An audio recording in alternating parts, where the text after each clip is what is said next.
তো আগের ভিডিওতে আপনারা তো দেখেছেন যে আমরা জেভিয়েটসে পৌঁছে গেছি, আর এটাই হচ্ছে জেভিয়েটস শহরের সেন্টারটা। তো আমরা এখন ওয়েট করব আর দেখব এখান থেকে ক্যাব পাওয়া যায় কিনা। তো আমরা ওখানে খানিকক্ষণ দাঁড়িয়েছিলাম, আর ওখানে কোনো রকম ক্যাব আমরা পাইনি, কারণ আজকের দিনটা ছুটির দিন আর এখানে ম্যাক্সিমাম জিনিসই বন্ধ আছে, জায়গাও বন্ধ আছে।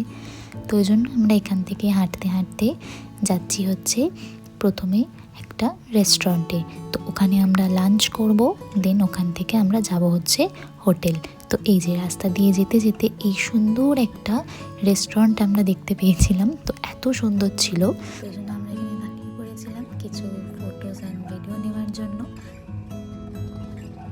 তো যাই হোক, ওখান থেকে আমরা এখন চলে এসেছি হচ্ছে রেস্টুরেন্টে। এখানে এখন খাওয়া দাওয়া করবো। একটা ভিয়েতনামি রেস্টুরেন্ট, আর এখানে এখন সবারই খুব খিদে পেয়ে গেছে, কারণ কি অনেকটা বেলা হয়ে গেছে। আর এই যে আমাদের সামনে চলে এসেছিল হচ্ছে এই খাবারগুলো।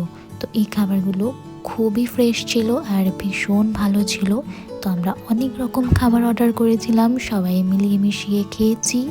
আর খাওয়া দাওয়ার শেষে গাড়ি আমাদের, এখন আমরা যাচ্ছি হোটেলে। খাওয়া দাওয়া শেষ হলো, আর এটা হচ্ছে এই যে রেস্টুরেন্ট, এখানে আমরা খাওয়া দাওয়া করেছি।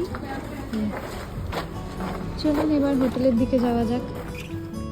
আর এই যে আমরা গাড়িতে উঠে পড়েছি। আসলে বললামই যে আজকে যেহেতু এখানে ছুটির দিন, তাই জন্য খুব একটা ক্যাব পাওয়া যাচ্ছিল না। তো এই রেস্টুরেন্ট থেকেই আমরা ওখানে ওনাদেরকে বলে আমরা ক্যাব বুক করেছি। আর এই সুন্দর দৃশ্য দেখতে দেখতে এখন আমরা চলেছি আমাদের হোটেলের উদ্দেশ্যে। এত সুন্দর জায়গা, এসে তো এই দৃশ্যগুলো, মানে বিশেষ করে এই দৃশ্যগুলো রাস্তার দেখে তো ভীষণ ভালো লাগছে। আর এই রাস্তাগুলো তো মানে বলার কোনো ভাষা নেই, এত সুন্দর, এতটাই সুন্দর।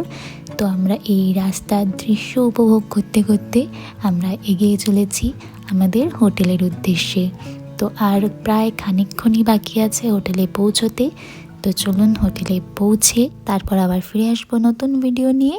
তো সবাই ভালো থাকবেন, ভিডিওটা এই অবধি, টাটা।